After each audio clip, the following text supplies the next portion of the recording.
You've watched this LeBron James story, and maybe you haven't. There's a man by the name of Lavar Ball who's a dad. His boys are great basketball players, many of which are going to UCLA. One's already there. All of them are now. The other two are all of them are committed. He's become a bit of a sports character in some regard, right, Rosenberg? Is that how you? Yes, like? He's becoming a media darling because he's always funny. Says something crazy. Always got something crazy to say. You hand him a mic, he's got you. He'll say it no matter where he is. And now he's mentioned LeBron James' kids, sons, boys, who also do all of LeBron has what, 2 boys or 3? 3? 2 boys. Oh, 2. And both play basketball. One is very good that I've seen, and on his way, I think, just heading into high school. He's I think he's junior high. 11 right now. He has verbals from Duke and Kentucky. He's 11. He's got verbals from Duke and Kentucky. Verbal commitments. For LeBron James' sons. So LeVar Ball, this other father, says that his sons are set up for better success, more success, and are set up better than LeBron James' kids. Here's the quote. The monsters in the NBA, their dads wasn't that good. They were okay. They was players, but the fact that the old Curry wasn't no all-star. He wasn't cold. He could shoot the ball, though. Kobe Bryant, his dad wasn't all that, and that's why he's such a monster. You got LeBron. It's going to be hard for his kids because they're going to look at them like, you got to be just like your dad. And after a while, that pressure starts sitting on you like, why do I got to be just like him? Why can't I just be me? And then they're going to be like, oh, you're soft. You're not that good because the expectations are very, very high. LeBron responded by saying, keep my kid's name out your mouth. Keep my family name out your mouth. This is dad to dad. It's a problem now. He could talk all about his brand, talk about his sons, talk about basketball, talk about me, but keep my family out of this. I mean, okay, but LeBron's being a little sensitive. Well, that was my question. Shawnee Coach, I'm going to ask you, do you feel like LeBron James is I mean, what it sounds like to me is LeBron is overreacting a little bit. Yeah, but nah, I mean, it's family. There's a line. Let's keep it But we're talking about basketball. He wasn't talking about their personal life. He didn't say anything about it was basketball. But it could be sports. offensive because you're talking about my son's future. You're saying that he's not ever going to be that great. And I would want my son to be as great as me or better. Everybody wants their children to be better than them. And you're saying that my kids will never be better than me. Well, evidence suggests, for instance, I think Tim Hardaway Jr. is a great basketball player. He's not as prolific as his dad. No. Michael Jordan's kids never were Michael Jordan or anything close. But we have hopes. We want our kids to be great, and he's saying that your kids will not be great. Well, but that's my point. It's in the context of basketball. It's a competitive sport. And I think he's also just annoyed of all the trash talking because all you hear about this guy LeVar Ball is because all he does is talk ish. That's all he does. Well, and that's part of why I think LeBron James is overreacting here because now you've given this guy a complete quote. Instead of being like, that guy doesn't know what he's talking about, let's keep it moving. You've given this guy, oh, now it's dad to dad. Keep my kid's name out your mouth. That's the thing that makes me laugh. I mean, basically, it sounds like when y'all see each other, it's on and popping. That's what I heard. Only because it's just a bit much. And I've always noticed that, the second you mention kids, I said recently on the radio, I was talking about Mike Francesa, how he said those stupid things about women not being able to be in basketball. And I said, man, I hope that his daughters don't have to deal with people like him because that would be a bummer. So, and someone tweeted me and was like, yo, low blow, don't mention his kids. I was like, but I didn't even say anything bad about them. I said, I hope they don't. You just can't sometimes say the word kids. People are hypersensitive. People are hypersensitive, but that's my point. In the context of basketball and sport, I can see where there's sensitivities with what you're talking about, Rosenberg, because you're talking about chauvinism and things that aren't necessarily in the workplace. We're talking about basketball, guys. Yeah, Ibra, but I feel like if your daughter was playing sports and somebody came for your kid, you would feel the same way. But do they come? And he's being a protective father. If another dad was like, your daughter won't be as good as my daughter, I'd be like, all right, we'll see. We'll see. That's sport. Yeah. Now, if LeVar Ball? No, he said that his kids will not live up to their dad. And most of the greats in the NBA right now, Steph Curry's dad wasn't great. Kobe Bryant's dad wasn't a superstar. Like they almost made it to greatness. They made the league, but they weren't superstars. But that's also what made them great was the fact that their parents were like, I only went this far, you can be better. Right. All right, you got to come with that, all Yeah. 800-223-9797. I get it, because the thing is, his kids are old enough to want to hear that comment.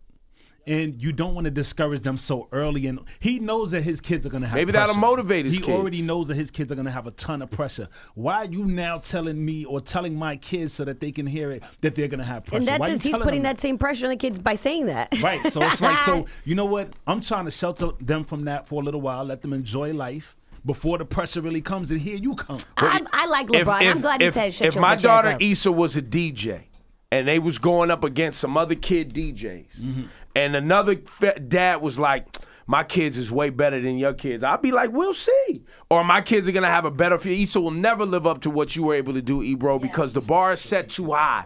I would be like, you don't know that. We'll see. Okay, man. And by the way, Issa, prepare yourself, because that's how they come for you. This is a good learning experience. I don't see Ebro getting that sensitive about that. Yeah, he will. Yeah. But in context, guys, it's.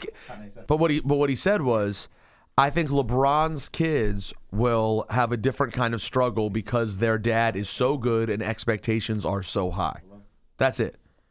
He didn't say. I think LeBron's kids is gonna be doo-doo. He didn't even say anything slanderous about it. He said it's gonna be hard for them. Keep my kid's name out your mouth. That's right. Now it's dad to dad. That's right. We gotta have this dad beef. What? I think the sensitivity is warranted. I'll give you that. I understand it. But if you're a competitor for a living, right, and you're doing this, radio, whatever you compete in, that's a competitive game, people talk-ish about how competitive you could be. That's just the game.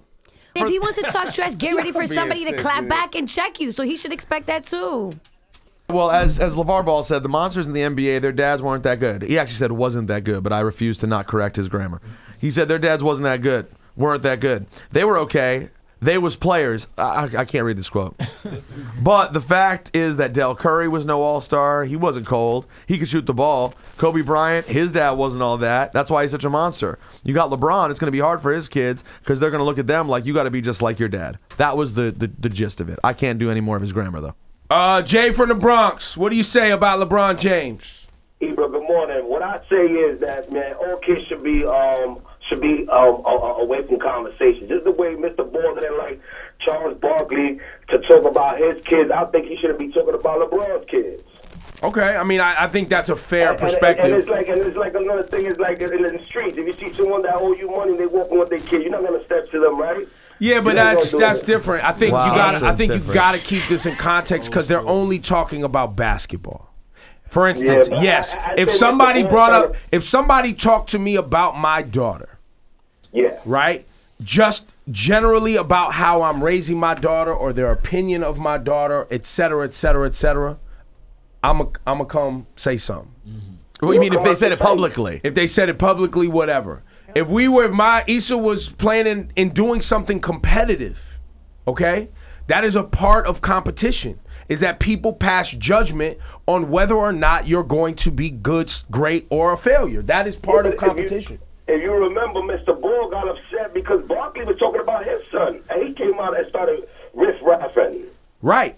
But Ball didn't even say anything bad about LeBron's kids. I mean, listen, let's be clear, bro. And let's be clear.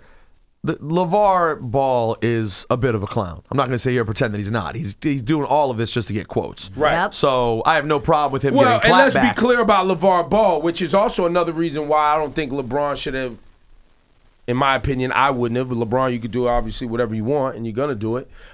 Even giving him that much quote. Facts. Is because LeVar Ball may be the reason that his kids fail because nobody wants to have your kids on their team because you are a distraction. Let your kids play ball, bro. That could end up being a problem eventually, yeah. Let's go to Darlene in Long Island. Is LeBron overreacting? No, he's not. Tell us why. Because as a parent, you want the best for your child. Now, you can say anything about me, I won't do this, I can't do that, but when we raise our children, we tell them they can be the best, you can be the president, you can have the cure for cancer, anything. So you instill this greatness in them And then for someone to just even say, oh, you're not going to be as good as your mom. Hopefully, they be better than me. But you don't ever talk about anyone's kids in any fashion. I don't care what it is, whether it be a basketball player, a doctor, or whatever. You don't compare them to their parents, number one, and you never say you're not going to be as great because of the pressure. You encourage them. So I don't think he's overreacting. Don't talk about my children, period. I like when, thank you for your call. I mean, that's fair. I just like when people say, you can say whatever about me. Just no, not you my can't. kid. That's not true either. First of all, you're lying. If you saying that that means you can't say whatever about you either. Because if they could really say whatever about you, you probably and once again, I bring up that audio I asked y'all to play. I think a lot of us as parents are raising our kids honestly too sheltered. Yeah, I agree. And honestly, if your kids are gonna play at the college basketball level or any professional level of anything, it comes with some heat, man. And if your kids, if you got an 11-year-old, 12-year-old, 13-year-old, and you're not preparing them for the fact that yes, people will say things about you, especially if you're LeBron James. But he may be preparing them. Yeah, I'm sure he is too. It doesn't mean he can't defend them also. On high levels, both things can be happening. And then go home and say, look, you see what he said? This is what I've been telling you about for a long time. This is what's going to happen. This is what's going to happen. But then publicly himself be like, look, don't talk about my kids. Right. Yeah, I think I'm going to raise my Issa to be like, I'm going to just, if anybody says anything, I'm going to be like, Issa going to deal with you. And I'm going to just raise her to be some sort of like assassin. Told y'all. Ninja. She might just slip in your bedroom and slit your throat or something. You know what I'm saying? Whoa. Yo, you remember when Jay-Z said to Drake, this is how they come at you. That's right. But then Drake's on this last album, he didn't listen to what Jay said. Just think about that. I'm lost. Nikki from Brooklyn, do you think LeBron James is overreacting? Totally. He's totally overreacting. Why do you say that? Because you have to know that when you're big, that people are going to compare anybody in your family to you, and you're supposed to know that as a parent. When you have parents, if you're good at anything, people are going to suspect that your child is just supposed to know how to do it regardless. Even if your kid doesn't know how to do it, they're going to think your kid should know how to do it. Facts. Because that's what they feel like you should have taught your child. And then if your child does know how to do it, you have to live up to the standards of your child. Like he said, the greats are great because they had no one to compare themselves to. Hard. She gets it. I like it. Play my daughter's first interview yesterday. Let's go. Watch how prepared she is. Facts. You know what I'm saying? Laura Stiles tried to bring that heat. Get, what is it, CPS, ACS, one of them to come after me. No. I just got the audio? I just wanted her to roast you and it didn't work. Roast me? You're the one talking about does he yell and scream at you? Is he crazy? Is he crazy in the house? What kind of operation you think we running over there? And that's facts. Well, you know, I just compared it to this home. That's how I you come treat here and us. yell at you losers. My daughter's going to be better than y'all. Wow. I didn't raise y'all. You know what I'm saying? I'm trying to get you guys right late in your life. Some days you do say you raised us. Oh wow! Well, nice to meet you. Nice to meet you. And what's your daddy's name? Ibrahim. Oh, Ibrahim. Ibrahim. Would you say is he a nice guy? Yeah. He's a nice man. Yes. He is. He ain't no guy. He a man. Yeah. Yes. Okay. Does he ever get loud and crazy? No. Never. Never. Wow. I was late for work. You were late for work. Yes. Oh, is Daddy ever late for work? No. Daddy was never late for work. Wow, that's pretty good. Is Daddy funny? He's Called by the government. Oh, does Daddy dance with you? Yes, he dances with me right. all the time. All the time. Is he good or no? Yes. Yes. Wow. All the time. He sleeps all the time. Wow. He sleeps all the time.